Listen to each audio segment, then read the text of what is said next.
Mesdames, Mesdemoiselles, Messieurs, Antenne 2 et Philips, l'inventeur du compact disque, vous présente la nouvelle émission de Thierry Ardisson.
Ce soir, au programme de Double Jeu, retrouvez les Blues Brothers, Que du plaisir, Luc de la Rochelière, star de la nouvelle vague canadienne, Bigard, le plus promo des nouveaux comiques, plus les infos intox de Philippe Guérin, les sales blagues de Laurent Baffy, le retour de Corty, l'homme aux platines d'or, et en invité vedette, Patrick Sébastien.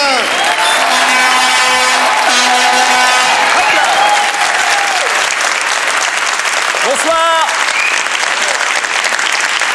Bonsoir et bienvenue aux Folies Bergères pour Double Jeu. Applaudissez-vous, vous êtes très beaux, je le fais bien, hein. Allez, allez. Vous êtes peut-être surpris ce soir.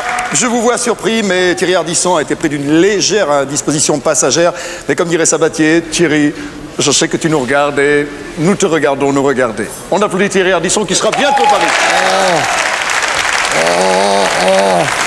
Alors, on se calme. Pour jouer avec nous ce soir, deux stars de la variété française. Quand ils chantent à nos actes manqués, c'est pour notre plaisir, Jean-Jacques Goldman. Et quand ils chantent pour le plaisir, c'est un acte manqué, Herbert Léonard.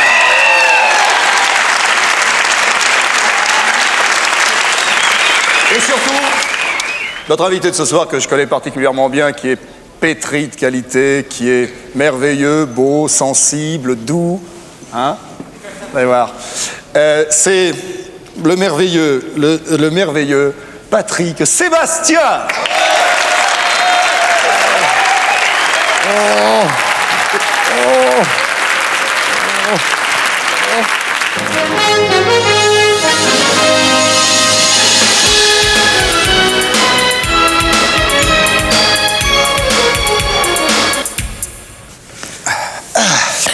Salut connard, ça va?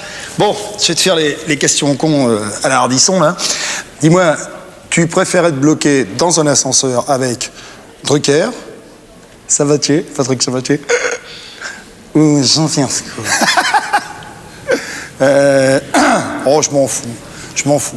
Ils sont aussi gentils les uns que les autres. J'adore Drucker, j'adore Sabatier, j'adore Foucault. Hypocrite et con.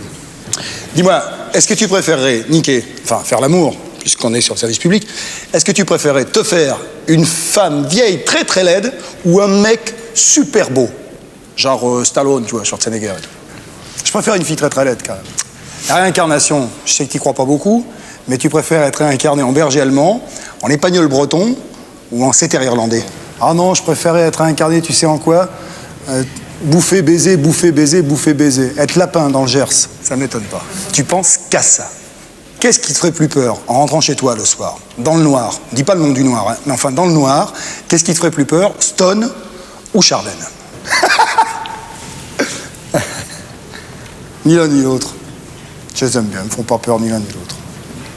Il n'y a pas de question de chanter de toute façon. Non, ils chantent pas. On n'a pas dit qu'ils chantaient, donc j'ai pas peur. Si tu passais 3 ans dans un vaisseau spatial avec 3 nanas, qui tu préférais alors? Dorothée, Anne Sinclair ou Claire Chazal? Les 3. Mais vraiment les 3. Ah ouais. Dorothée, Anne Sinclair et Claire Chazal. Et s'il faut vraiment faire un choix entre les trois, je vais t'étonner, Dorothée. Oui. Bon, Helsinki a pété les plombs. La bombe atomique va nous tomber sur la gueule d'ici 5 minutes. Qu'est-ce que tu fais? Rien. Je profite des derniers instants dans cette émission, finalement, en me disant que j'aurais pu mourir dans une émission beaucoup plus con que ça. C'est bien ce que je pensais. Hein. T'aimes tout le monde, c'est pas une légende. Hein. Flatteur, en plus.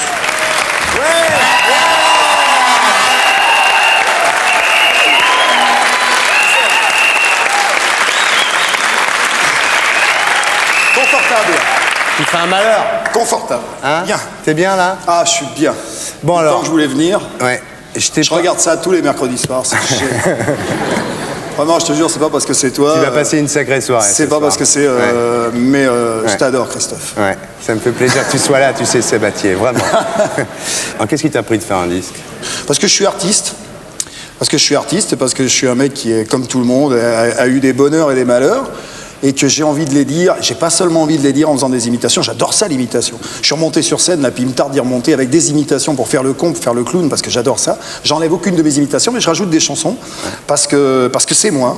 Parce que cet été, j'avais envie d'écrire ça. Alors ça s'appelle Comme j'ai envie, puis j'ai écrit les musiques, j'ai écrit les paroles. Globalement, on est loin du gambadou quand même. Hein. Ah, le gambadou, c'était un coup. Mais je pense qu'il faut être totalement polyvalent, sauf dans les impôts, mais il faut être polyvalent. Alors moi, je l'ai fait en blind test, je l'ai fait écouter à des copains chez moi en blind test, je leur ai dit, qu'est-ce qu'ils chantent là? Avec Qu'est-ce qu'ils ton m'ont dit Lavilliers, Ferré. Ouais, Lavilliers. Lavilliers, ouais. Ouais.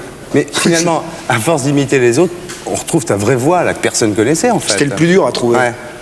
T'as pas eu peur toute quand façon- t'es arrivé en studio d'avoir pas de voix, enfin d'avoir pas une voix à toi? Si, mais t'as toujours une voix qui ressemble à quelqu'un. Ouais. Si t'écoutes Bruel, ça ressemble à Aubert. Hein. Tous les chanteurs, Sardou ressemble à Hallyday. Tu vas continuer? Moi, je voudrais bien que le disque marche un peu pour pouvoir continuer, parce que c'est un climat différent. Ça te change un peu la tête de la télé aussi. Ouais, mais j'aime bien, c'est pareil, je vais pas renier tout. Mais t'en as un peu marre en ce moment. Ah ouais, un petit peu. On va pas en parler, mais t'en as un peu marre. C'est pas que j'en ai marre, c'est que je respecte beaucoup le public, et je trouve que peut-être le public se lasse, parce que moi, j'ai pas la fraîcheur, c'est comme un footballeur, c'est comme, Ouais. faut que je prenne du recul. Et c'est vrai que j'ai envie de me retirer un peu de ça, parce que aussi je veux subir moins la pression des journalistes, parce que franchement, j'ai connu plein de choses dans ma vie, mais la chose qui me restera le plus douloureusement, c'est la presse. Moi, je sais quand il m'est arrivé des drames, ils m'ont pas laissé me relever, ils m'ont frappé quand j'étais par terre, c'est pas bien. Je vais pas aller leur taper dessus. Mais tu leur en veux quand même. Hein? Ouais, tu leur en veux. Non, je les plains parce que c'est pas bien. C'est con pour leur gosse à eux. Mais il y a un truc, c'est que moi, depuis que je te vois faire de la télé, tu dis que tu vas t'arrêter. Ah non, Ça fait non, ça longtemps fait, que t'as ça envie fait, de non, ça fait t'arrêter, 2 quoi. ans. Ça 2 fait, ans, ça c'est fait ça, 2 ans que je 2-3 commençais, ans, ouais. ouais. Bah, parce que tu sais, on n'est pas beaucoup à bosser à la télé. Ouais. Il y a beaucoup de gens qui passent à la télé, mais il n'y en a pas beaucoup qui bossent. Ouais. Il y a plein d'émissions où ça bosse, où ça crée. La création, créer des conneries, ça peut se faire que quand tu es de bonne humeur, quand tu es enthousiaste. Alors dès que tu commences à devenir, où il y a la routine, c'est pas que t'aimes plus vraiment, c'est que, comme n'importe qui, tu vois, c'est comme un couple. Hein. Mais moi, au début, je croyais que c'était pour faire monter les enchères. Ah non, non, non, non. Je me disais, il dit je qu'il vais va te dire, s'arrêter, comme ça les gens de je TF1 suis vont pas- leur rajouter d'abord, un peu de thunes. D'abord, je suis pas un mec de blé. Ouais. Il y a Marouani avec toi, quand même, Ouais. qui lui est un mec de blé, quand même. Ouais. Non? Ah si, si, si, si. Pas le vexer, si. Si. Mon premier cachet, c'était 30 francs. C'était 30 francs. Il m'a dit, voilà, les 10 premiers francs, c'est pour moi. Les 10 autres, c'est les frais de voyage. Et les 10 derniers, je vais te les faire fructifier. C'est pas vrai, hein, c'est une blague. C'est une connerie. Mais il y a Marouani avec moi, ouais, mais j'ai jamais marché au blé. Jamais. Parce que d'abord, j'en ai pas eu quand j'étais môme, mais ça m'a pas vraiment manqué. Et c'est t'as- ça, Marouani. T'as pas eu peur, t'étais jeune à l'époque, tu débarquais à Paris, t'as pas eu peur de signer un contrat avec un Marouani parce qu'ils ont quand même... J'ai rien signé. Ah oui, c'est pour ça alors. J'ai rien signé. Ouais. Pour On ça que est liés moralement. On est liés parce qu'on a eu envie de travailler ensemble, puis qu'on a encore envie de travailler ensemble. Et puis qu'il faut, de toute façon. Moi, question sous, zéro, nul. Je sais pas gérer quoi Tu sais que le ce soit. dépenser, toi. Et le gagner. Même pas. Ouais. Même pas. Mon argent, je fais des cadeaux. J'ai placé les gens que j'aime. Voilà. Mais quand tu lui dis que tu veux arrêter la télé, ça doit l'inquiéter quand même lui, parce que lui, par contre, il peut pas aller faire des théâtres de province. D'un côté, ça l'inquiète. Ouais. Puis de l'autre côté, il sait que mon équilibre, vraiment mon bonheur, c'est ça. Moi, ce qui me fait, j'ai besoin de bander. En clair. En clair. J'ai besoin de bander régulièrement. Ouais. Et je dois te dire quand même que j'ai passé plus de 10 piges à ça, mais changer de ville tous les soirs, avec des gens différents. Avec le pochetron du coin, à qui tu racontes ta vie à 5h du matin, qui te raconte la sienne, qui est souvent plus intéressante que la tienne, c'est quand même ce qu'il y a de mieux. Ça te manque ça. Oh là, putain, je suis en manque. Ça, c'est ma drogue.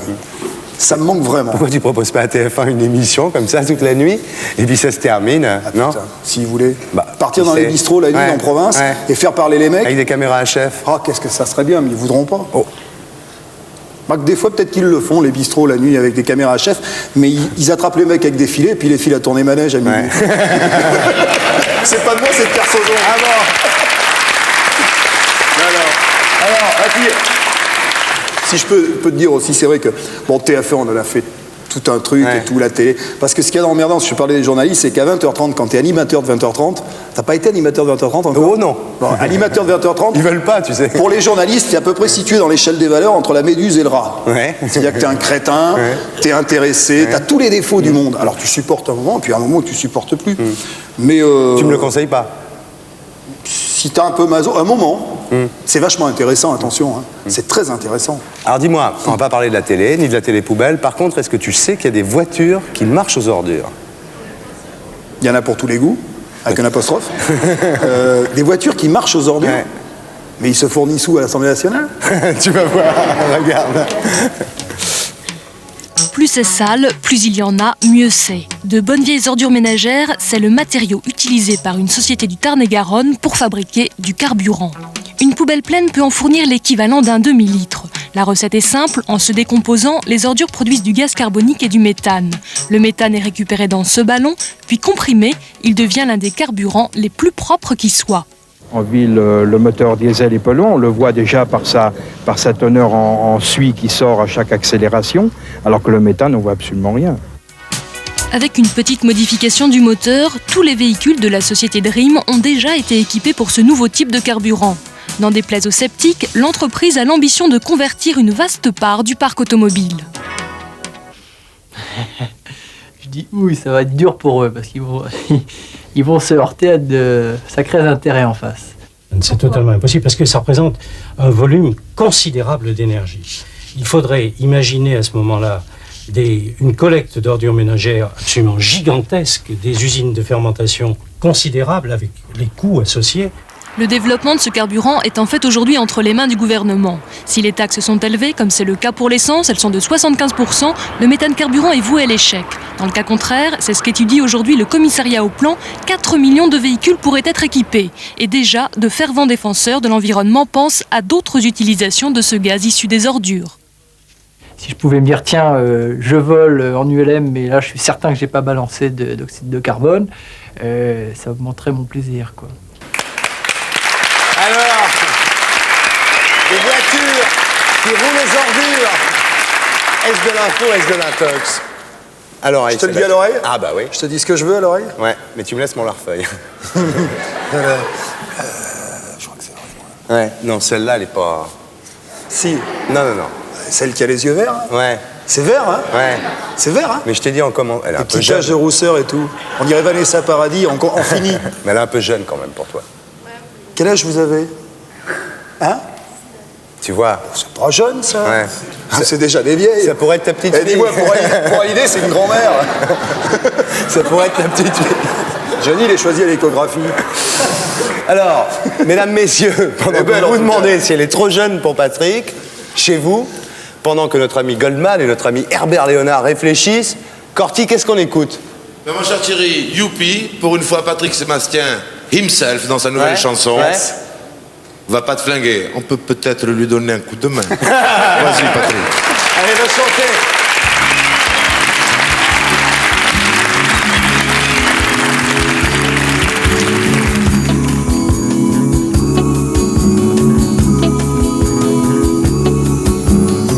Autour de toi y'a que des murs gris béton. De temps en temps s'affiche la tête d'un con qui voudrait que tu votes pour son nom. Toi tu t'en fous et t'as raison. Des tas d'idées, des tas d'idoles toutes faites ont télécommandé ton cœur, ta tête. Je crois que t'as compris comment tourne la planète. Il faut paraître ou ne pas être. Va pas te flinguer, bonhomme, bonhomme, ni maintenant ni lentement. Drogue ou flingue, c'est tout comme bonhomme. Je te jure que demain il fera beau temps. Bien sûr tu peux pas me croire bonhomme, plutôt crever que tout ça. Moi j'ai de la mort plein ma mémoire, mais moi tu vois bonhomme, je suis toujours là, toujours là. Jamais baisser les bras, jamais partir là-bas, aimer plus fort que ça, les autres autant que toi. Tu veux bosser mais le boulot veut pas de toi. Y'a la vie qu'on veut, y'a la vie qu'on a. En tout cas tu veux plus jamais perdre cette vie à la gagner.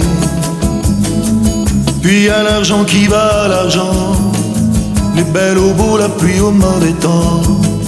Panne de copains, t'as le cœur qui fuit. Toi tu voudrais fuir aussi. Va pas te flinguer bonhomme, bonhomme, ni maintenant ni lentement. Drogue ou flingue, c'est tout comme bonhomme. Je te jure demain il fera beau temps. Bien sûr tu peux pas me croire bonhomme, plutôt crever tout ça. Moi j'ai de la mort plein la mémoire, mais moi tu vois bonhomme, je suis toujours là, toujours là. Bien sûr tu peux pas me croire bonhomme, plutôt crever que tout ça. Moi j'ai de la mort plein la mémoire, mais moi tu vois bonhomme, je suis toujours là. Ouais. Bravo Patrick Sébastien. Oh oui. Je croyais que c'était parti de flinguer. Non, il faut pas, c'est Ouais. une connerie. C'est une connerie, il faut pas ça. C'est à toi de jouer mon grand. Alors Herbert, Je c'est pense de que l'info ou c'est de l'intox? De l'intox. De l'intox? Ouais. Tu crois pas toi que... Pas vraiment. Non, les voitures aux ordures, tu crois pas? Non. Et toi Jean-Jacques? Intox. Intox aussi? Non. Toi t'y crois pas? Je le sens pas. Il le sent pas. Il le sent pas. Ouais, tire aux ordures. Moi je me dis pourquoi pas, cette histoire de gaz. Mais maintenant, quand je regarde ton émission, au début je me plantais pas, maintenant je me plante à chaque fois. Alors. Mais je pense quand même que c'est de l'info. C'est que Guérin est très fort. Peut-être pas à ce point-là, Ouais. c'est peut-être de l'info. Bon, on va voir, on écoute Philippe Guérin, l'expert. Vous pouvez l'applaudir, vous pouvez l'applaudir. Ah, il est mignon, là. Ah, il est beau. Mon triomphal Guérin. Vas-y, fais cadre à la télé. C'est de l'info. Bravo. Bravo Guérin. Triomphe. Triomphe pour Philippe Guérin. Bon, mon Fifi, est-ce que tu as un commentaire à faire? Oui, c'est de l'info, mais vous l'avez certainement remarqué, le plus important dans ce reportage, c'était la présence de Nicolas Hulot. Eh oui. Vous êtes de plus en plus nombreux à aimer et apprécier Double Jeu, et en même temps, vous continuez à aimer un tout petit peu Nicolas Hulot. Alors, en invitant Nicolas Hulot dans l'un de nos reportages, nous vous offrons enfin la chance de pouvoir regarder Double Jeu sans rater Hulot. Et voilà. Et puis, je vais vous faire une petite confidence entre nous. Nicolas aussi, il préfère Double Jeu, n'est-ce pas Patrick? Ouais, je dis rien. Alors, mesdames, messieurs, le samedi soir, pour avoir Nicolas Hulot et Patrick Sébastien, vous regardez Antenne 2, c'est bien connu. Baffy. Ah, il manque le Baffy. Qu'est-ce qui me fait rire? Zéro partout, ça te fait marrer ça? Là, Zéro non, partout. là, il fait rire personne.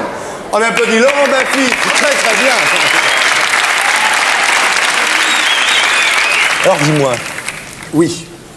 Ça t'est venu comment l'imitation? C'est une histoire de cul en fait. Oh, c'est pas vrai. Si, bah, il y a beaucoup de trucs comme ça. J'étais avec une petite nana, peut-être qu'elle regarde d'ailleurs, que j'aimais beaucoup, beaucoup. Et pendant que je jouais au rugby, j'ai appris qu'elle s'était fait un musicien de bal. Et je me suis dit, putain, s'il faut monter sur une scène pour se faire des nanas, eh ben, je vais faire l'imitateur. J'ai coiffé mon béret, mon machin et tout. Et j'ai fait ça, en fait, par revanche un peu. Tu te rends compte la motivation? Celui que tu imites le mieux, c'est qui? Moi. Et encore. Pas toujours. Dans tout ton La chose que je répertoire. regrette de ne pas savoir imiter, c'est le billet de 500 balles. Ouais. Et je pense que le plus fidèle, ça doit être Bourvil. Plus fidèle parce que je suis capable de parler pendant 3 heures, 4 heures en faisant Bourvil, mais j'ai de la tendresse pour De Funès. Hein. Puis tu sais, maintenant, je dois en avoir, je sais pas, 200. Et celui que t'es jamais arrivé à imiter? Oh, plein, il y en a plein. Qui? Drucker. Il est inimitable, Drucker. Si, le coq le fait terriblement bien. Ah ouais, il fait vraiment bien. Non, il y en a plein, parce que la configuration de ma voix n'est pas faite pour. Et puis il y a des gonzesses que j'arrive pas à imiter parce que Parce que je me glisse pas facilement dans la peau des nanas. Quoique. Enfin, en imitation, en imitation. Oui. Ouais. Ouais.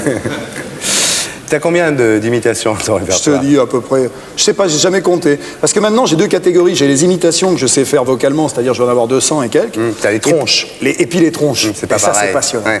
Ça, c'est génial. C'est ça que t'as apporté, Tu sais, toi, te mettre devant une télé, devant une glace, te maquiller et te retrouver avec la tronche d'un autre qu'à un moment, tu regardes, tu dis « Ah, c'est de long !»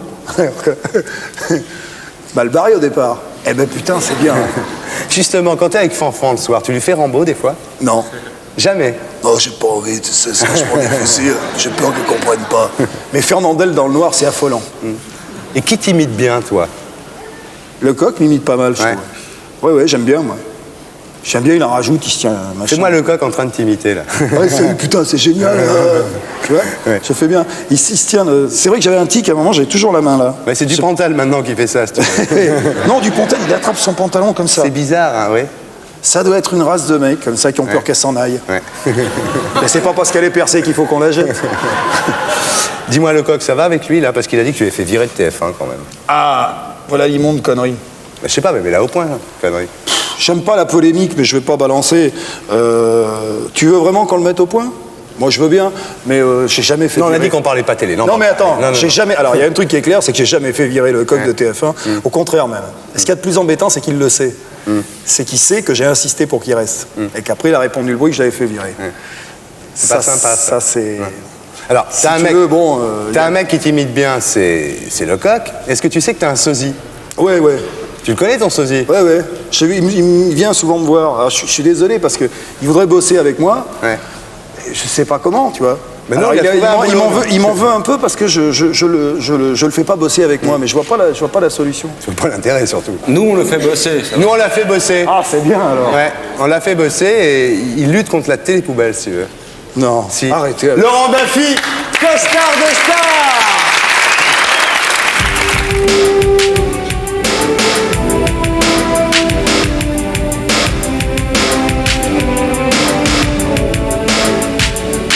Manifeste aujourd'hui contre la télépoubelle. Ça vous fait quoi de voir manifester comme ça? D'abord, ça me fait plaisir de voir Patrick Sébastien en chair et en os, parce que je le vois qu'à la télévision, je le vois pas dans la vie courante. Vous connaissez les raisons de son départ? Non, je ne connais pas. Il manifeste contre les nouvelles émissions qu'il qualifie de télépoubelle, genre perdu de vue et autres. Oui, je pense qu'il doit avoir raison, puisque... Vous voulez le soutenir, monsieur Bonnet? Patrick, il y a un monsieur qui est très peiné de ton départ à TF1. Merci, monsieur de D'accord. J'espère que ça se passera bien pour vous. Vous allez quand même apporter un message de soutien à Patrick Sébastien? Ouais. Qu'est-ce que je lui dis? Si vous souhaitez qu'il reste à la télé, dites-lui, quoi. Non. Tu peux te casser de là, quoi, c'est cool. Tu feras de la place pour rock'n'roll. Qu'est-ce que vous faites de voir partir de TF1? Ça me fait de la peine. Ils devraient pas, parce qu'elles sont bonnes, ces émissions. Elles sont très agréables à voir. Il y a de bons acteurs. Et ils imitent surtout très bien. Vous voulez qu'il vous fasse une imitation? Pardon? Vous voulez qu'il vous fasse une imitation? Pourquoi pas? Oh, mon dedans, on m'a volé mon vélo et mes chaussettes. Quel talent, hein? Et la raison pour laquelle il est dans le poubelle, je sais pas. C'est toutes ces émissions d'aujourd'hui, quoi. Maintenant, moi, je peux plus continuer comme ça, quoi. Il faut que je fasse autre chose, parce que j'en ai marre. Ah, pourtant, Sébastien, vous êtes comme quelqu'un, quand même, non? Aujourd'hui, c'est plus qu'une merde, hein? Ouais, c'est vrai, ça me fait de la peine. Ouais. Il veut pas que tu quittes TF1. Merci, c'est sympa, merci. Tout ce qui réfléchit est hors de l'audiovisuel. Attendez, lui, c'est pas un intellectuel, c'est un animateur. Il a pas compris 2 mots de tout ce que vous lui avez dit, hein. Son rôle, c'est de faire semblant de reconnaître les caricatures d'intellectuels.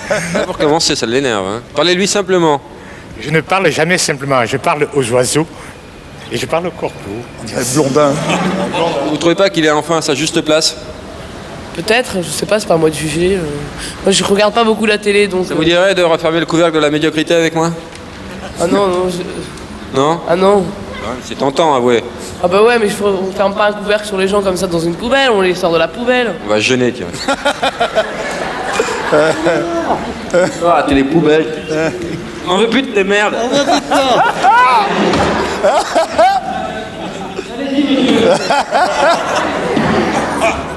Allez-y, monsieur.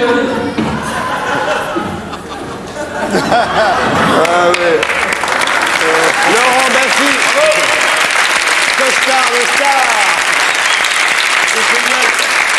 Tu vois, Pensez-y, on le fait bosser, nous. Ouais, mais tu vois, tant qu'il y aura ça, tant qu'il y aura l'humour, putain, qu'est-ce que c'est bien.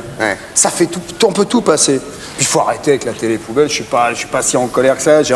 Attends, ce qui est dramatique, c'est que t'es à la télé. Mais l'expression est tellement drôle. T'as un avis sur un truc, tu dis, pardon monsieur, je pense que, tout de suite, ça tire de partout. On applaudit Laurent Baffy encore une fois. Bon, alors, à nous deux. Tu vas pas y couper, je veux dire. On va faire une petite interview Wouzou. Tu connais l'émission. Tu veux que je balance? Non, tu balances pas comme d'habitude. T'es gentil avec tout le monde, toi, de toute façon. Moi, j'aime tout le monde. Bah, t'aimes tout le monde. C'est vrai, en plus. Oui, c'est vrai. Parce qu'on me croit pas. Ben non, mais on va voir. Si, il y a des mecs que j'aime pas, quand même. Oui. C'est tir au pigeon, tu sais. Alors, on commence simplement Drucker. Drucker, j'ai vu dans Zénith avec Denisot, Michel Drucker disait, est-ce que, c'est à l'époque, il était sur Antenne 2, Drucker. Ouais. Et il disait, oui, est-ce que c'est vrai, Patrick, que tu as demandé à pu être le samedi parce que ça t'embête d'être en face de moi? Et toi, tu disais, oui, absolument, j'ai demandé. Ouais, ça m'embêtait qu'il y ait deux programmes de variété. À la limite, je préfère la concurrence qu'il y a aujourd'hui. Et l'autre soir, au resto, au concert des Restos du Cœur, à l'Opéra, je sais pas si TF1 le diffusera lundi prochain, mais en tous les cas, tu as dit, en parlant de Michel Drucker, c'est le genre de mec, tu lui mets un coup de pied dans les couilles, il te demande si tu t'es pas fait mal. Au pied. Ouais. Et il t'envoie un bouquet de chaussures le lendemain. Mais pourquoi? Parce que c'est vrai que ce mec est gentil. Ouais. Et alors en plus, il y a des gens qui vont encore mal tourner sans. Non, on le tourne pas mal, nous ça nous fait marrer, on l'aime bien, Drucker. Voilà, j'ai fait rire. Oui, t'as fait c'est ce que je voulais. Bien sûr, oui, tu nous as beaucoup fait rire. Je parle de Sabatier en parlant de collaborateurs, machin et tout, ça n'a aucune incidence. Mais Sabatier, t'as dit, lui, c'est la milice. Non, mais c'était un jeu de mots. Oui, l'ami à l'apostrophe. Et puis il a fait de la pub pour Vichy. Voilà, et puis tous ses assistants, ils les appellent collaborateurs. Voilà, et ces émissions s'appellent Avis de recherche. Et le jeu de la vérité. Voilà, et c'est parce que je me suis aperçu qu'il y avait une alliance entre tout ça. C'est drôle. Mais ça n'a rien à voir, c'est pas un collaborateur. Dès que tu dis un truc, c'est interprété, tu comprends? Mais non, c'est vachement dur. Est-ce que tu crois que TF1 va le diffuser lundi, ça? Je sais pas, mais c'est pas grave de toute façon, même s'ils le diffusent pas, c'est pas grave. Je te dis, faut arrêter de croire. Moi j'ai une solidarité quand même avec ces mecs-là. Parce qu'on est monté au créneau à 20h30 et c'était pas facile. On s'est fait taper sur la gueule de partout. Et quoi qu'il en soit, j'ai une certaine solidarité avec ces mecs-là. Bon, avec ma chaîne. On va arrêter, tu as raison, on va arrêter de parler de la télé, on va parler politique. Coluche. Est-ce que finalement, bon, tu te fais la tronche de Coluche, et quand tu t'es fait la tronche de Coluche, à ce moment-là, tu dis des choses, mais qui sont tes choses. Est-ce qu'à un moment, des choses qu'il aurait pu dire. Oui, mais qu'il aurait pu dire. Est-ce que tu n'usurpes pas un peu sa personnalité? Dans tout ce que je fais, j'usure. Oui, mais enfin, là, quand même, Coluche, oui, d'accord, mais enfin, Coluche, tu lui fais dire des choses, si tu veux. Je lui fais dire des choses qui sont dans son ton. Ouais. Dans son ton, il y a des choses que je peux dire dans son ton à lui. Tu trouves pas que c'est un peu too much, là? Peut-être, je sais pas, je me rends pas compte. Je me suis jamais vraiment posé, tu veux que je te dise? Je me suis jamais vraiment posé la question parce que quand il était vivant et que je le faisais, il m'en a jamais fait la réflexion. Il disait, oh, Coluche, il le fait mieux que moi. Et il m'avait prêté une salopette pour le faire d'ailleurs.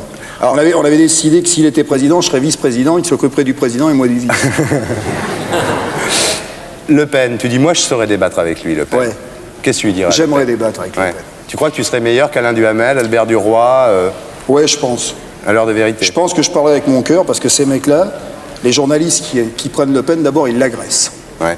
Ça fait des années qu'on agresse Le Pen. Donc il passe qu'on le considère comme une sous-merde et qu'on le rend sympathique. Il faudrait peut-être s'apercevoir que ça ne marche pas à la sortie. Et puis il faudrait peut-être aussi se dire que le problème de l'immigration, il faut arrêter de regarder les choses dans un sens ou dans l'autre. Moi, le jour où on expliquera qu'il est aussi intolérable qu'un mec, si tu veux, qu'un mec se fasse jeter d'un métier, tu vois, il vient pour une petite annonce et on lui dit dehors. Pourquoi? Parce que vous êtes noir. Ça, c'est intolérable. Mais c'est aussi intolérable qu'un mec noir qui va demander du boulot, qu'on refuse pour incompétence et qui dit c'est parce que je suis noir. Moi, je trouve que SOS Racisme est aussi dangereux que Le Pen. J'espère qu'un jour SOS Racisme disparaîtra, ça prouvera qu'il y en a plus. Tu vois? Mais je trouve que pendant un moment, on a été trop systématique. C'est trop Le Pen, c'est une ordure, et etc. Et tout. Je crois qu'on peut discuter que de toute façon, faire monter la pression des deux côtés, ça peut conduire qu'à se taper sur la gueule, qu'aux excès. Il y a sûrement un moyen terme. Donc toi, tu discuterais avec lui? Ah ouais, je discuterais avec lui. Tapis? Ouais, tapis. Tapis, mais dans l'ombre. Et Mitterrand, tonton? J'aime pas. Non. Non, je l'aime pas. Je suis même signe que lui. Je suis Scorpion. Ouais. Ah, c'est à cause de ça, le sexe, les scorpions sont très... Que voulez-vous hein? Le scorpion se pique avec la queue derrière la tête. Ah. Non, je l'aime pas parce que je viens d'un milieu pauvre, d'un milieu ouvrier. Ma mère travaillait à l'usine. Et il y a tout un tas de gens que je connais qui sont encore dans cette situation. Et il a trahi ces gens-là. C'est comme aujourd'hui, le grand argument de Mitterrand, c'est « vous n'êtes pas si malheureux que ça. Regardez ailleurs. Du chômage, il y en a, mais il y en a plus au Guatemala. L'insécurité, il y en a, mais il y en a plus en Yougoslavie. Alors il nous bourre le mou, mais par rapport à Pinocchio, pas beaucoup. Mais je sais pas. Mais je pense surtout, je l'aime pas beaucoup surtout parce que je pense qu'il fait passer aujourd'hui son destin à lui avant le destin du pays et du pauvre con qui va bosser tous les matins. Tu comprends? Alors Chirac, tu voudrais qu'il soit président, Chirac? Ouais. Tu veux pas lui apprendre à communiquer, toi? Toi qui te débrouilles tellement bien là, pour parler aux gens. J'aimerais bien lui apprendre. Mais ça, tu sais, Chirac, il a un problème. Il est terrorisé devant une caméra. Ouais. Mais est-ce que c'est parce qu'un mec est terrorisé devant une caméra, enfin, a des difficultés à s'exprimer, qu'il faut lui mettre un trait dessus en disant on va prendre celui qui s'exprime le mieux? C'est le problème de la démocratie médiatique, ça. Ouais, c'est ça. Ouais. Maintenant, c'est le jeu. S'il n'est pas président, je ne vais pas aller tuer le président d'en face. On fera avec. Imagine qu'un jour, il t'appelle pour te demander ce que tu penserais de l'idée. C'est pas pour parler de la télé-poubelle, hein, mais ce que tu penserais de l'idée d'avoir des femmes éboueuses dans les rues de Paris, tu lui dirais quoi? Je lui dis, ce que je pense globalement de toi, c'est bien, t'as déjà fait des conneries, tu peux en faire d'autres, comme tous les hommes politiques. Attends, 2 secondes, ça n'existe pas encore? Sérieusement? Pour le moment, non, mais ça peut arriver. Y a pas de femmes éboueuses? Tu je croyais qu'il y en avait, moi. Eh ben non. Mais à cette heure-là, t'es bourré, toi. Allô? Paris, ville des lumières et des motocrottes, a une réputation mondiale de propreté. Les femmes vont-elles y contribuer en accédant à l'un des derniers métiers où elles ne sont pas représentées, agents de propreté, autrement dit balayeurs et éboueurs? Voilà un mot pour lequel il va falloir inventer un féminin, car la mairie de Paris envisage très sérieusement d'engager des femmes, éboueurs ou éboueuses. Notre problème est un problème pratique. Nous n'avons pas actuellement disponible de locaux qui soient divisibles pour les vestiaires, les douches et les installations de cette nature qu'il faut organiser de façon séparée. Lorsque nous aurons résolu ce problème qui n'est qu'un problème pratique, rien ne s'opposera au contraire à ce que nous puissions commencer à embaucher des femmes agents de la propreté. Bon, elle fait bien à la maison, pourquoi elle ne ferait pas dehors? Les gens font ce qu'ils veulent, mais si ça leur plaît aux femmes d'être éboueurs, c'est bien. Mais moi, même si j'avais besoin d'argent, ça me dirait rien. J'aimerais mieux être serveuse ou... Parce qu'éboueur, il faut se lever très tôt, c'est très physique, il faut être musclé et tout. Pour moi, ça serait agréable d'avoir des femmes à l'atelier, mais c'est une expérience à tenter. Peut-être qu'il risque d'y avoir des frottements, mais enfin, ça pourrait très bien se passer. Hein, y a pas de... Vous savez, entre hommes, il y a aussi des frottements, alors... Moi, j'aime pas tellement les femmes fanatiques qui veulent absolument faire comme les hommes, tout comme les hommes. Je trouve qu'il y a des avantages à être une femme, alors à force de vouloir être comme les hommes... Alors,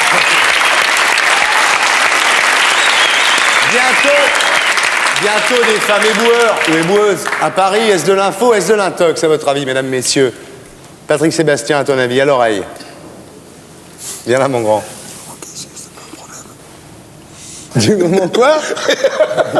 Il m'a dit une horreur. Une horreur.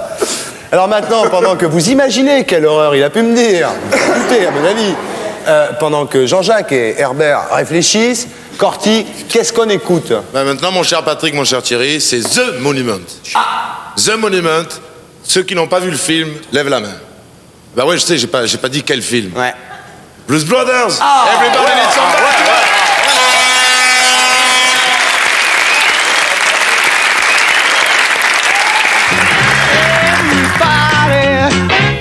Somebody, everybody needs somebody to love, someone to love, someone to love. Sweetheart to miss, sweetheart to miss, sugar to kiss, sugar to kiss. I need you, I need you, I need you in the morning when my soul's on fire.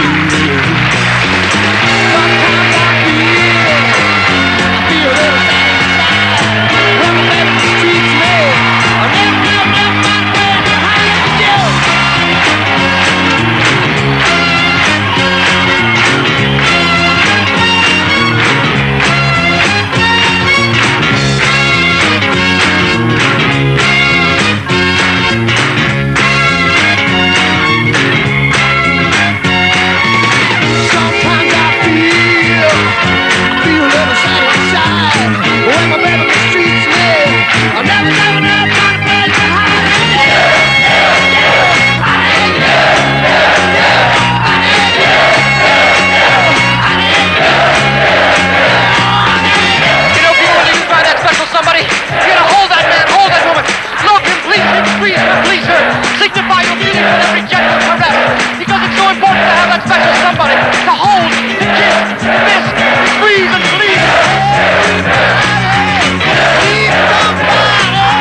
ou éboueuse, à Paris, est-ce de l'info, est-ce de l'intox? C'est à toi de jouer, mon petit Jean-Jacques. Pour moi, c'est de l'intox. Pour toi, c'est de l'intox? Je le sens pas. Tu le sens pas, ce truc-là? Décidément. Décidément, tout ce qui est ordure, tu le sens mal. Tout ce qui est poubelle. Non, mais je crois qu'on leur a déjà trop fait faire de basse besogne. Là. Non. Et toi, Herbert? Moi, je pencherais pour de l'info. Ah bon? Ouais. Pourquoi pas? Toi, qu'est-ce que t'en penses au fond, là? On dit des horreurs à l'oreille. Moi, je dis égalité entre les sexes. Ouais. Sauf en ce qui concerne le mien, mais... C'est ce qu'il m'a dit. Non, je te jure. Non, je te jure. Non, je le dis pas. Eh ben, on écoute alors Philippe Guérin. Vas-y, mon fifi. J'ai posté Sébastien. Il est content. C'était de l'info, bravo. Ah Triomphe pour Philippe Guérin. Dis-moi, mon fifi. Et oui, j'ai un commentaire parce que c'est une très très bonne idée. Enfin, des femmes balayeuses et des femmes éboueuses. Parce que sans aucun machisme, ceux qui me connaissent le savent, mais vraiment sans aucun machisme, vous trouvez pas quand même que les femmes font beaucoup mieux le ménage? Alors à la maison ou dans... Non, pas les lunettes, pas les lunettes. Alors, Lolo? 1-0 pour Herbert Léonard. Ah bon? C'est bien? Bien, c'est tout ce que t'as à dire. C'est tout. T'es vexé, là. Le score. Ah oui, t'en as marre de faire le score? On en parlera. Bon, on en reparlera. Non, écoute, attends, je passe pour un cake. Je vais dire 1-0, 2-0. Vers Savard, ils sont... Ok, on en reparlera si tu veux bien. Hein. Ok? Bon, il y en a un que j'ai oublié. Dans le Wouzou? Ouais. Qui? PPDA. PPDA? Ouais. Oh, c'est bien, PPDA. Ah, tu l'aimes, PPDA? Ah ouais. Ouais. Ah non, mais ça va, non, moi je prends pas position. Moi, je peux pas te dire, j'ai eu très peu de contact avec lui. Ouais. Il a fait l'émission, il est venu faire Léo Ferré. On a pas mal de points communs. Ouais. Il a été papa très tôt, lui aussi. Ouais, lui aussi, c'est vrai. Il avait 15 ans, je crois. Ouais. Et non, je vais te dire, c'est quelqu'un que j'aime bien. Bon. On n'a pas parlé de Pierre Carl non plus, quelqu'un qui a été viré de TF1 parce qu'il a ouvert sa gueule. Ça arrive aussi. Ouais. Et le problème, c'est que maintenant, Pierre Carl s'intéresse à PPDA, si tu veux. Ah bon? Ouais, tu vas voir. Le magazine du faux.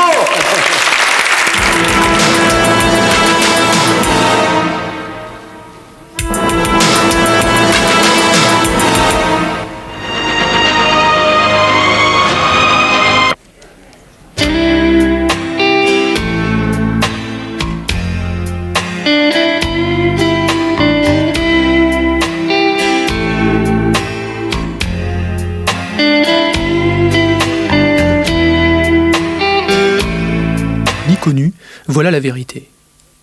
C'est un truc comme ça, je pense que PPDA doit réagir, normalement, et que... Il a déjà réagi en écrivant à Télérama. Le Canard Enchaîné en a parlé. Ouais. Et il est le bienvenu. Télérama, le Canard Enchaîné. Non, mais il est le bienvenu ici pour s'expliquer. Ils sont mal placés pour... Moi, ils m'ont déformé des trucs, si tu savais. Oh! Alors, PPDA, lui, s'était déjà illustré dans la guerre du Golfe. Oui, il avait ramené il était sur, puis il était sur le toit des immeubles, tu sais, avec les scuds qui arrivaient derrière à 8h en direct. Il n'était pas tout seul. Hein. Avec la mèche qui partait avec le vent, ils y étaient tous. Cette guerre du Golfe, toi, t'en penses quoi? Parce que ton ami Chirac, lui, il était pote avec Saddam Hussein quand même. Ça, alors je sais pas. Il était pote avec Saddam Hussein pendant la guerre? Non, pas pendant la guerre. À l'époque. Avant, mais ils ont tous eu des relations avec Saddam Hussein. Ouais. Avant. Ouais. Ils sont tous gourés, apparemment. Ouais. Apparemment. Moi, je vais te dire, la guerre du Golfe, tout ça. Un an après, t'en penses quoi de la guerre du Golfe? Voilà. Un an après, j'en pense que ça serait trop con, dans un sens ou dans l'autre, d'émettre un jugement, parce que tout est tellement transformé. On ne sait pas qui fait quoi.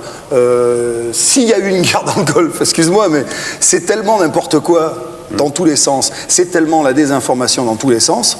Hier, c'était l'anniversaire hier de l'intervention. Mais j'ai fait comme tout le monde. Moi, j'ai regardé la télé en me disant c'est grave. C'est grave, j'ai fait comme tout le monde, j'ai fait comme tous les mecs qui se sont fait balader par ça. Il y avait du vrai dedans, il y avait du faux, on ne sait pas ce qui est vrai. Alors c'est tout le problème de la surinformation. C'est aux journalistes de se poser des questions, mais encore une fois, un journaliste c'est intouchable. Ce qui me fait énormément de peine, ce qui est pas de dire le cancer de la société, mais il y a de la déontologie partout. Il y a de la déontologie dans les avocats, ils ont un conseil dessus qui va les aligner, les patrons avec les employés, il y a les prud'hommes, etc. Un journaliste peut dire, écrire n'importe quoi, il n'y a pas vraiment de sanction. C'est un peu dommage. La preuve. Oui, je sais pas. Ouais. Mais oui, éventuellement, s'il a fait vraiment une faute, il devrait y avoir des sanctions.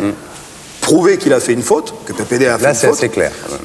Une sanction, ça serait normal et logique. Qu'il y a un conseil de sages dans les journalistes qui prennent ces décisions-là. Ils font un mal fou. Tu sais que la guerre du Golfe, on dit que ça nous a rapporté de l'argent. Je ne vais pas dire que je soupçonnerais les États-Unis d'avoir été au courant très tôt de l'invasion du Koweït, de l'avoir laissé faire pour en tirer un prestige et du blé. Mais on a le droit d'y penser. Tu vas voir. Tu vas me dire si c'est de l'info ou si c'est de l'intox. C'était il y a un an. Souvenez-vous, 12 000 soldats tricolores participaient à la croisade pour la libération du Koweït. En échange de son engagement, la France a reçu de différentes puissances étrangères 10 milliards et demi de francs. Mais le coût réel des opérations militaires a été nettement inférieur. Agissant au nom de la Commission de la Défense, j'ai examiné le budget de la Défense, le collectif budgétaire de la Défense, et constaté que la guerre du Golfe avait coûté 4,5 milliards. Le calcul est simple. Les comptes de Michel Charasse ont laissé apparaître fin 91 un excédent budgétaire de 6 milliards de francs. Le surplus d'argent a servi à dédommager les entreprises qui ont perdu des contrats en Irak et dans les pays du Golfe, normal. Mais le manque à gagner ne s'élève qu'à 3,3 milliards de francs. Reste donc plus de 2 milliards que la France a empochés et qui se sont perdus dans le trou du budget national. Il n'a jamais été question de rembourser ce trop perçu aux donateurs, le Koweït, l'Arabie Saoudite, mais aussi l'Allemagne et le Japon. On a fait casquer un maximum. Eux, ils font leur compte. S'ils sont riches, c'est pas pour rien. Ils se sont rendus compte qu'on leur devait plein d'argent. Ils nous avaient donné beaucoup plus, nous et les Américains, que ce qu'on a dépensé. Alors, très timidement, parce qu'ils n'osent pas trop la ramener, ils ont toujours des normes complexes, Buchenwald et le reste, ils nous ont un peu réclamé en disant, dites donc, ce serait peut-être normal que vous nous en rendiez un petit peu. On ne vous demande pas de nous rendre tout, mais quand même, on les a envoyés péter comme des malpropres. Et comme il n'y a pas de petit profit, les rations alimentaires non utilisées par les militaires pendant le conflit ont été envoyées par la suite au titre de l'aide internationale à Moscou. Ouais. Alors, 6 milliards de francs d'excédent pour la France dans les opérations du Golfe. Est-ce de l'info? Est-ce de l'intox? À votre avis, d'abord, Sébastien à l'oreille. Ouais. Alors maintenant, pendant que vous réfléchissez chez vous, pendant que Jean-Jacques et Herbert réfléchissent ici, qu'est-ce qu'on écoute, Corty? Nous allons retrouver nos petits frères du Québec qui sont habitués à nous donner beaucoup de talent. Ouais. Pour une fois, c'est pas Rock Voisine, c'est Luc de la Rochelière. Bravo. Cash City.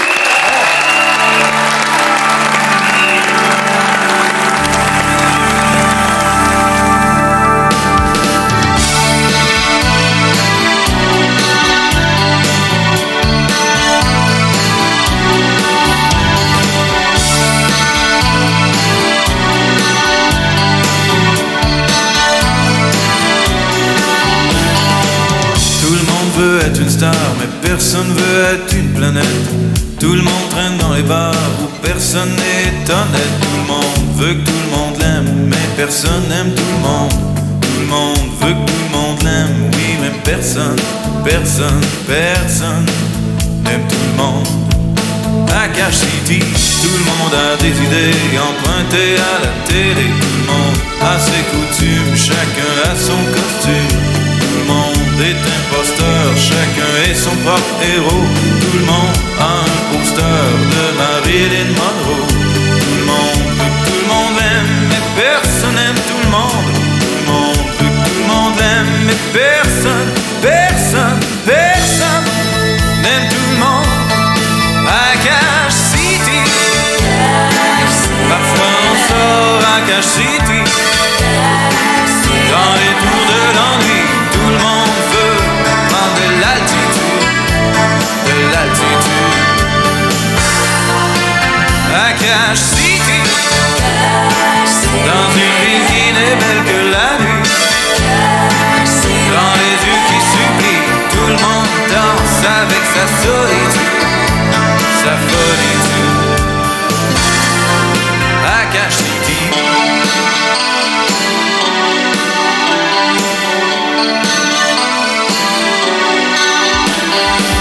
Tout le monde rêve à l'amour, chacun a son histoire de cul. Et quand revient le jour, tout le monde reste déçu. Tout le monde fait son petit numéro et danse dans son coin. Tout le monde fait le même rêve porno, de se tenir la main. À Cash City, tout le monde veut être quelqu'un, car personne n'aime personne. Tout le monde veut être quelqu'un avant que le glam sonne. Tout le monde veut que tout le monde l'aime, mais personne n'aime tout le monde. Tout le monde veut que tout le monde l'aime, mais personne n'aime tout le monde. À Cache City, parfois on sort à Cache City. Dans les tours de l'ennui, tout le monde veut prendre de l'altitude, à Cache City, dans une piscine est belle que la nuit, dans les yeux qui supplient, tout le monde danse avec sa solitude, sa folitude. Nicolas Rochelière, Cache City. Alors, 6 milliards de francs d'excédent pour la France dans les opérations de la guerre du Golfe. Est-ce de l'info, est-ce de l'intox? C'est à toi de jouer, Herbert. Je dirais que c'est de l'intox. Tu dis que c'est de l'intox, toi? Ouais. Tu crois pas que ça nous ait rapporté autant de pognon? Je pense pas, non. Non? Non. Et toi, Jean-Jacques? Pour moi, c'est de l'info. Pour toi, c'est de l'info. Toi, tu m'as dit que c'était de l'intox, hein? Ouais. Alors, mon fifi, c'est quoi, de l'info ou de l'intox? Bah, c'est de l'info. Ah! Philippe, Patrick Sébastien demande ce qu'on va en faire. Eh bien, 2 réflexions très rapides. La première, c'est qu'on est assez étonné ici à Double Jeu de sortir cette info qui est déjà parue dans de tout petits articles et que l'on voit très rarement. Il faudrait la répéter parce que c'est quand même important. Et la deuxième, c'est est-ce que tu crois franchement, Thierry, qu'avec mon nœud pape rouge, ma mouche baladeuse et ma bouche de faux cul, je pourrais parler pendant des heures et des heures sur une guerre qui a fait plusieurs centaines de milliers de morts? Je crois pas. Alors, Bafi, le score? Attends, Ardisson, t'es gentil, j'en ai plein le cul de balancer le score. Je veux dire 2-1, 3-1, ça va, tout le monde me prend pour un cake, arrête, t'es gentil. Mais t'es marrant, qu'est-ce que tu veux faire? Présenter l'émission? Présenter l'émission, mais attends, tu me prends pour qui? Est-ce de l'info, est-ce de l'intox? Quand tu veux, je veux dire. Quand tu veux, champagne, club, tu rigoles. Bah ok, tu veux que je te laisse ma place? Ah, t'as raison, place aux jeunes, Ardisson. D'accord, ok, bah salut. T'as qu'à la présenter l'émission, tu sais mieux la présenter que moi. Ça, je vais te dire, ça va nous changer les émissions de télé, tu dégages. Alors, bon, on va voir ce que tu donnes.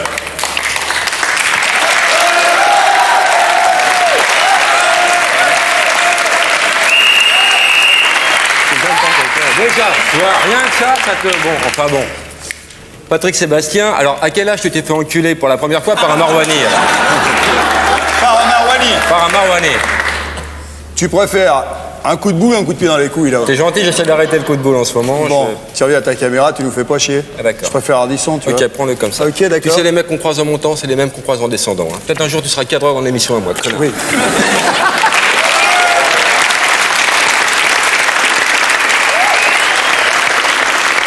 Il a essayé de me piquer mon job. Alors le score? Un partout. T'en es sûr? J'en suis sûr, c'est mon métier. Et t'es content de donner le score? Ouais. Oui, qui? Oui, patron, excuse-moi. Dis-moi, toi, on va faire une interview première fois, justement. Sans rapport avec les Marouani et tout ça, une vraie interview première fois. Qu'est-ce que vous avez contre les Marouani? Ils sont très bien. Mais rien du tout, on n'a rien. Dis-moi, ton premier souvenir? 5 ans. Ouais. Un anniversaire. Ouais. Un anniversaire dans mon petit village à Juillac, avec des éléphants dessinés sur le mur, c'est tout ce que je me souviens. Ouais. Premier souvenir, je crois que c'est ça. Ouais. C'est assez net d'ailleurs. 5 ans. Ma grand-mère, on habitait dans un petit truc avec la radio sur la table et tout. Alors, t'avais pas ton père? Non. Tu es né de père inconnu? Tu peux l'écrire comme tu veux, mais je suis né de père inconnu. Ouais. Et tu dis, finalement, c'est très bien comme ça. Ouais. Ouais, c'est très bien comme ça. On va dire que c'est très bien comme ça. Ouais. Ouais, parce que ça m'a motivé. Ça m'a... Ouais. Ta revanche. Enfin, inconnu, non. Je le connais. Tu le connais maintenant? Je le connais. Je l'ai fréquenté je l'ai croisé pendant des années. Puis il y a quelque temps, je lui ai parlé. Et puis il est resté inconnu. Tant pis pour lui. Ouais. Ta première baffe? Ça doit être les copains à l'école. Ah ouais. Parce que justement, j'étais de père inconnu. C'est pas ta mère? Non, sûrement pas. Sûrement pas. Ta mère, elle s'appelait Dédé? Elle s'appelle toujours Dédé. Ouais. Et elle avait un côté un peu, non, comme la mère de Depardieu, non? Un peu. Il y a un côté comme ça. Parce que Depardieu, il a une mère comme ça. C'était un peu la... Oui, c'est ça, un peu la vedette. Alors ma mère, c'est plus que la moitié de moi. C'est-à-dire que le jour où elle s'en va, tu me ramasses à la petite cuillère. Hein. Et puis, c'est un rocher. C'est plus qu'un rocher. Ton premier fleur, tu t'en souviens? Ouais. Laurette, elle s'appelait. Ouais. C'est une rousse. J'ai embrassé sur la joue, je suis parti en courant. Ah ouais. J'étais content, j'avais 10 ans, 10-11 ans. C'était bien. Ta première De toute façon, j'ai une mémoire... J'adore cette époque. Première cuite, la première vraie... Oh putain, je me rappelle bien. J'étais avec des potes avant la veille de la rentrée des classes. On a fait quelque chose quand même, c'était... On s'est bourré la gueule à l'Isara. Ah! C'est horrible. C'est sucré, non? À boire, c'est dur, à vomir, c'est un enfer. C'est vert, c'est sucré. Ouais. Oh là là, c'est une horreur. Et tu sais ce qu'on avait fait tellement on était bourré? On a voulu se faire du café. Ouais. Et là, je le conseille à personne, il faut vraiment être tordu pour le faire. On a pris la machine à laver. On a mis le café moulu dans le truc où tu mets la poudre à l'époque. Ouais. Et il y avait un tuyau qui sortait les saloperies. Ouais. On attendait avec le ah. C'était dégueulasse. Ah ouais, je te jure. Quelle horreur. Ton premier cacheton, 600 balles, c'est ça, non? Non, t'es fou, 30 francs. 30 francs? C'était 30 balles à l'époque. La main au panier, c'était 30 francs. Le pénitencier, c'était 30 francs. Le port du salut, c'était 40 francs. C'était en 74, c'est pas si vieux que ça. C'était un peu dur pour bouffer quand même. Ouais. Ton premier bide? Oh, plein. Avec les gonzesses. Ah! Qu'est-ce que j'ai pris? Ouais, mais c'est... On va voir. Remarque, maintenant, j'ai appris. Hein. Ah ouais? J'ai appris, mais... Non, tu sais, les nanas, moi, j'étais vachement complexé. Hein. Je trouvais que j'avais un grand nez. Je trouvais que tout était trop grand. Comme les éléphants. Ouais, pareil. J'ai deux choses de l'éléphant. J'ai la mémoire aussi. Et puis, en plus, pendant des années, je me faisais des moches, quand même. Et un jour... Enfin, pas des cheveux autant, je me faisais des filles. Et puis, un jour, je me suis dit... Pourquoi t'essaierais pas les belles? Mais les très belles, celles qui sont sur la couverture des magazines et tout. C'est aussi parce dur. que chaque fois que j'en croisais une, je dis non, c'est pas pour moi. Et tout ça, t'es fou. Et en fait, faut oser, parce que c'est pas plus dur. Mais pas plus dur du tout. Un bon entendeur, salut. Et même des fois, tu te demandes si les belles sont pas plus faciles que les moins belles. Bah, elles ont plus l'habitude, c'est sûr. Vu qu'elles sont belles. Ben ouais. Ton premier mariage? Ah, c'était très bien. C'est génial. 15 ans et demi, non, c'est ça? Non, 16 ans et demi. 16 ans et demi. 16 ans et demi avec une dispense du président de la République. Ouais. Vous habitiez ensemble, non? Ouais, t'es fou. Puis j'ai assumé tout de suite. J'ai assumé tout de suite. J'ai voulu faire bouffer ma femme, mon gosse et tout, donc je me suis mis à bosser. J'ai même passé un concours de flic. Que j'ai pas eu, heureusement, putain. T'imagines, là? Tu seras en uniforme devant moi. Attends, je l'ai raté d'un point. Tu te rends compte? Deuxième mariage. On oublie? Ah, tu veux plus en parler de ça? Ah non. Pas bon, moche. Troisième mariage. Ah, extraordinaire. Ah. Comme quoi, tu vois. C'est les nombres impairs. Il y a eu des trucs. Méfie-toi du quatrième. Non, il y a eu des trucs, il y a eu plein de trucs entre. Ouais, oui, je me doute. Oui. Tu as connu où? C'est connu à... C'est un copain qui me l'a présenté sur un plateau. Et puis après, on s'est connu à Val d'Isère dans un gala. J'étais parti avec les Coco Girls et je me disais, dans la catégorie Coco Girl, il me manque un truc à ma collection. Ouais. C'est vrai, à un moment, c'est vrai que je reconnais que je me suis fait un challenge, à savoir, je vais taper speakerine, machin, etc., etc. Et puis, je vais essayer Coco Girl. Ouais. En fait, c'est parti comme ça. Et je ne suis pas du tout parti avec, mais j'ai vu que cette fille-là, si elle me mettait la main dessus, c'était cuit. Ouais. Et en fait, on s'est... Le hasard, c'est une chose bête. On s'est vraiment connus le soir où Coluche est mort, parce qu'elle habitait chez Coluche. C'était une amie de Coluche, une amie, tout bien, toute amitié. Elle habitait chez Coluche, et puis on s'est téléphoné ce soir-là. Coluche est mort le 19 juin 1986. On s'est revus, on s'est mariés, on a fait un petit, et il est né le 19 juin 1991. Ah, c'est bizarre, ça, dis donc. Ouais. Et entre-temps, Coluche s'est tué en moto, et mon fils s'est tué aussi en moto. Le hasard, va savoir. C'est vrai que le petit Benjamin... quel âge il a? Il a 6 mois, non? Ouais. C'est vrai qu'on lui a déjà coupé 4 fois les cheveux? Ouais, il a des petits. C'est comme toi. Il a des douilles, c'est monstrueux. C'est terrible. Ouais, moi, je l'ai peur, moi. Ouais. T'es sûr? Mais lui, il a des cheveux, c'est monstrueux. J'ai jamais vu ça. Donc, t'es sûr qu'il est à toi? Ah ouais. Ouais. Il te ressemble. Même s'il était noir, il serait à moi. Ouais. Non, parce que tu sais, des fois, dans les maternités, on les mélange. Ouais. Ah non, je crois pas, là. Je crois pas qu'ils aient pu le mélanger, là. Regarde. Ah ouais? Ouais, tu vas voir. Et c'est la vie et ton long fleuve tranquille? Tu vas voir, oui, à peu près. Alice est un bébé heureux. Elle a presque l'air contente d'être un bébé prototype. Après sa naissance, il y a 4 mois, sa mère a reçu une offre surprenante. On m'a proposé de tatouer mon bébé. On m'a bien fait comprendre que c'était expérimental, mais que ça n'avait rien de dangereux. Avec le tatouage, je suis sûre que c'est mon bébé. J'en suis sûre. Car cela n'est pas toujours évident. Aujourd'hui, on identifie les nouveau-nés avec de simples bracelets. Juste après l'accouchement, un premier bracelet est fixé au poignet du bébé, un second à celui de la mère. Tous deux portent un même numéro et selon la maternité, l'heure et la date de la naissance. Un procédé qui n'est pas sans faille. Ainsi, après leur sortie de la clinique de Cavaillon, les époux Ben Ali eurent une mauvaise surprise. Au bout d'une semaine, on a reçu un coup de fil de la maternité, comme quoi finalement ils n'étaient plus tout à fait sûrs que ce soit notre enfant. Les bracelets avaient dû tomber au moment du bain. Enfin, on n'a jamais eu d'explication claire. C'est le dernier cas connu de substitution d'enfants. On compte en moyenne un échange déclaré par an. Des cas certes rarissimes, mais source de tels drames que le ministère de la Santé a demandé à l'Institut Pasteur un système infaillible d'identification, une sorte de tatouage. L'opération se fait en 2 temps. Un numéro dessiné par de fines aiguilles est inscrit dans la peau. Les aiguilles sont enduites d'une solution incolore, le monoxynal. Seconde phase, le numéro apparaît lorsqu'on frotte la peau avec une autre solution, le binoxynal. On n'a pas utilisé les produits traditionnels comme l'encre à tatouage parce qu'on ne voulait pas qu'il y ait de problème de toxicité pour l'enfant. Et donc, on a utilisé ces 2 systèmes de produits chimiques, révélateurs et produits incolores. Le tatouage s'effacera progressivement au bout de 5 mois. Ce procédé devrait être lancé en janvier 1993, mais il rencontre déjà la désapprobation d'un comité d'éthique opposé au tatouage pour humains. Un problème qui n'a pas l'air pourtant d'embarrasser certaines futures mamans, quoiqu'elles discutent déjà le graphisme du tatouage. Je préférais pouvoir dessiner avoir le choix du dessin, c'est possible. Je sais pas, qu'est-ce que vous pouvez imaginer? Qu'est-ce que vous imaginez?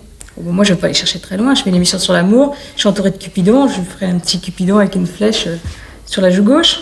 On dirait que c'est un furoncle, ça fera parler les gens quand ils viendront me voir à la clinique.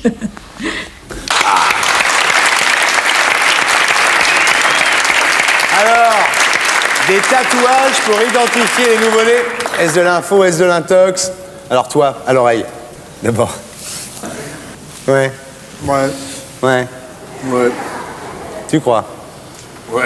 Moi, je te dis, t'as aucune chance. Bon, alors maintenant, mesdames, messieurs, pendant que Herbert et Jean-Jacques réfléchissent, pendant que vous faites pareil chez vous, qu'est-ce qu'on fait, mon petit Corti? Bien maintenant, Thierry, maintenant Patrick, j'ai l'honneur et l'avantage de vous présenter le dernier comique vulgaire. J'ai nommé Jean-Marie Bigard.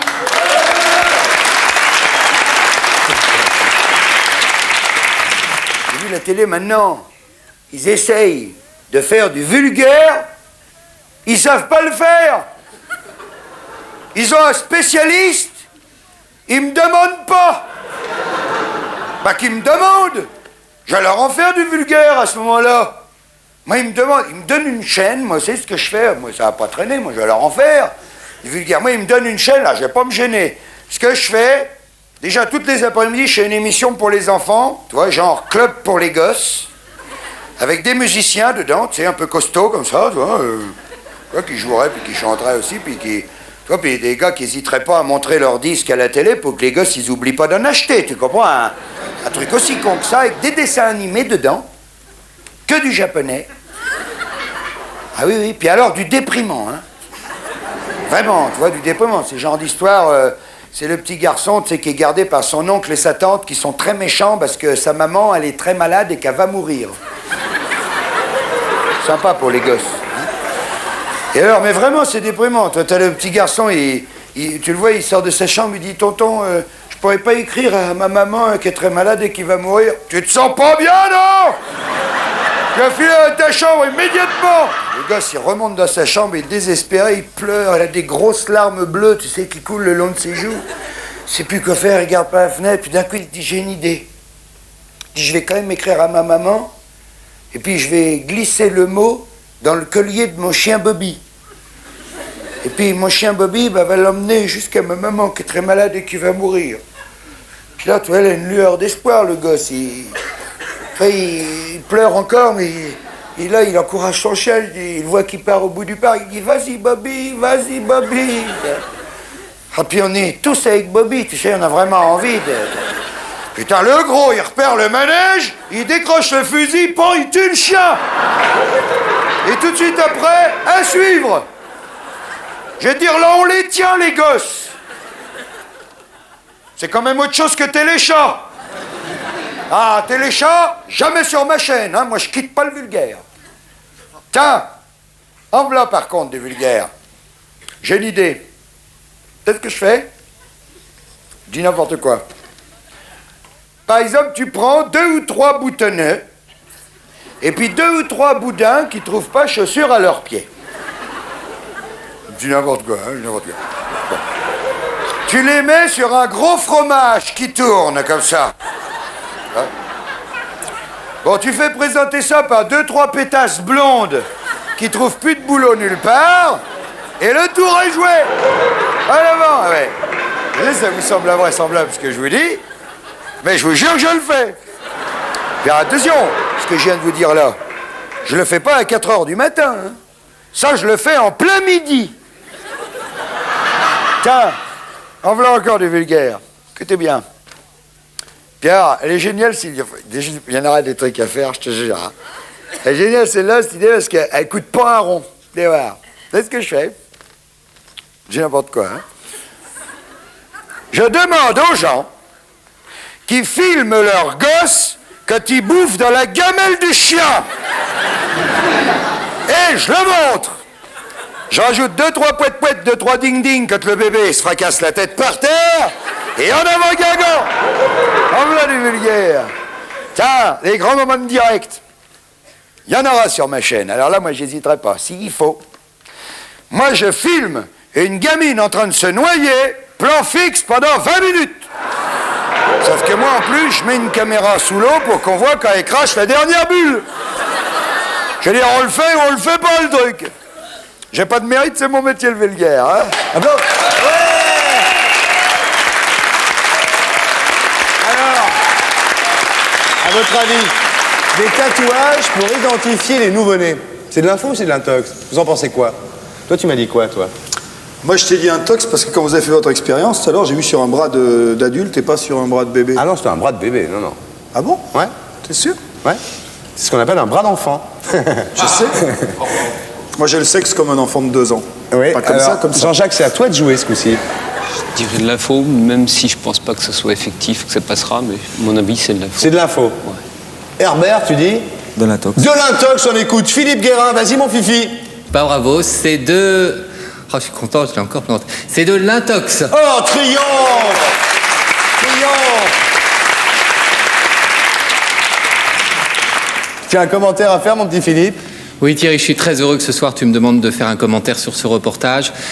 Patrick Sébastien, oui. Est-ce que tu peux me regarder de là, vraiment là? Oui, je te regarde, ma biche. Voilà. Je voudrais savoir où exactement tu es né et quelle date? Je suis né le 14 novembre 1953 à Brive. Le même jour que moi? Non. Dans la même clinique? Si, je fais un petit peu plus jeune que mon âge. On a tous les deux été mis au monde par le docteur Pochetron. Et il s'est trompé, Patrick. Ah bon? Patrick, oui.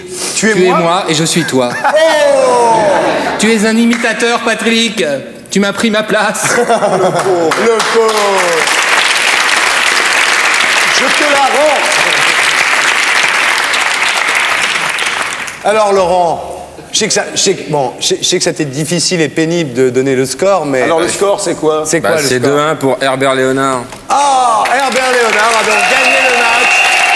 Et voilà. Et voilà, bravo. Herbert Léonard. Alors dis-moi, tu prends ton petit téléviseur, tu regardes les cadeaux, Philips qui défilent, et tu me dis celui que tu veux. Un filet de voix. Je prends le téléviseur Matchline. Le téléviseur Philips Matchline 70 cm, effet surround, tri standard, PAL Secamen TSC, affichage sur écran avec menu utilisateur, on l'applaudit.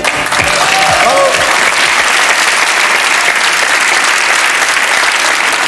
Alors dis-moi toi. Est-ce qu'il est baptisé, le petit Benjamin? Non. Pourquoi? Tu sais que s'il meurt, il va en enfer. Ben voyons. Non. Choisira quand il sera plus grand. J'ai envie de se faire baptiser. Mais je crois pas. Et puis, en plus, j'ai jamais cru. Enfin, J'ai été enfant de cœur quand même. Ah. Quand on m'a mis de l'eau sur la gueule, j'étais petit, je pouvais pas me défendre. Mais non. Ah, mais elle va être belle l'interview confession. Allez, en route. Au revoir, mesdames, messieurs. Patrick Sébastien.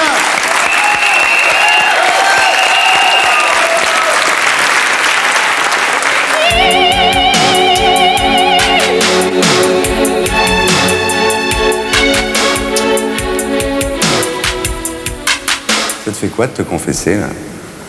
Oh, ça remonte loin. Hein. Ça fait des années que ça m'est pas arrivé. J'aime pas ça. T'as été alcoolique? Ouais. Tu buvais combien par jour? Quand je me suis arrêté, je buvais près d'un litre de whisky par jour. Je buvais pour me donner du courage pour monter sur scène, pour me donner le courage d'affronter mes ennuis, jusqu'au jour où je me suis aperçu que c'est pas l'alcool qui te donne le courage de monter sur scène, ni d'affronter les ennuis. Avec un peu de volonté, ça va aussi bien. Le pire moment, c'était quoi? Il n'y a pas longtemps. Tellement de pression des journaleux, des mecs autour qui te jugent sans arrêt, qui, quand tu es par terre, te laissent même pas le temps de te relever. Parce que depuis qu'il m'est arrivé des emmerdements avec mon gamin, ils m'ont pas laissé souffler, quoi. T'as fait comment pour arrêter? L'alcool? Net, tout seul, d'un seul coup, jour au lendemain. J'arrête. Je me mets 2 ans à la flotte. Et je me suis mis 2 ans à la flotte. Tu craques jamais? Ah non, mais je peux pas. Si l'idée de prendre une cuite me terrifie. J'ai plus du tout envie de me réveiller le matin avec la tête prise, comme je l'avais avant. Est-ce que tu crois qu'on peut rire de tout? Non. Et quand tu dis, par exemple, en parlant de ton fils qui est mort dans un accident de moto, il a trop bien imité Coluche. Ça, c'est sur le coup, parce que le rire est une thérapeutique que je conseille à tout le monde. J'ai même dit, il y en a qui ont mal tourné, et le mien n'a pas tourné du tout. À propos de cette mort, tu as dit, depuis je suis en survie, personne ne me redonnera mon gamin, la plaie est ouverte à vie, je ne serai plus jamais pleinement heureux, je suis cassé.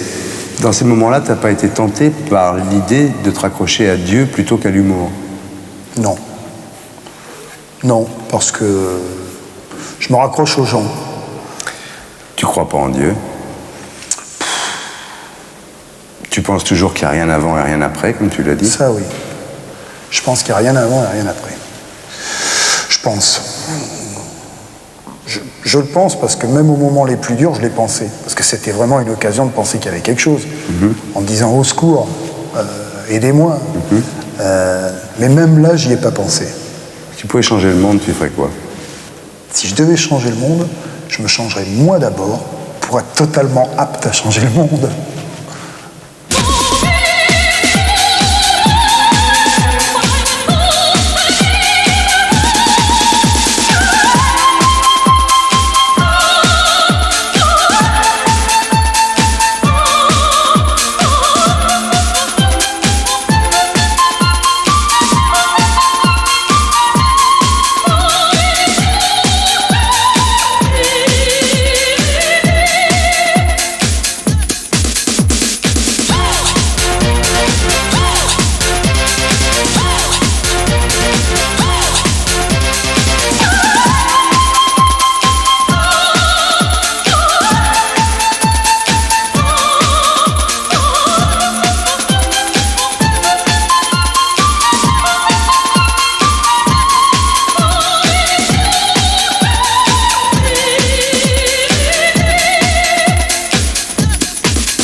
Et pour être sûr de ne rien rater de Inarditube, abonnez-vous et mettez un pouce bleu.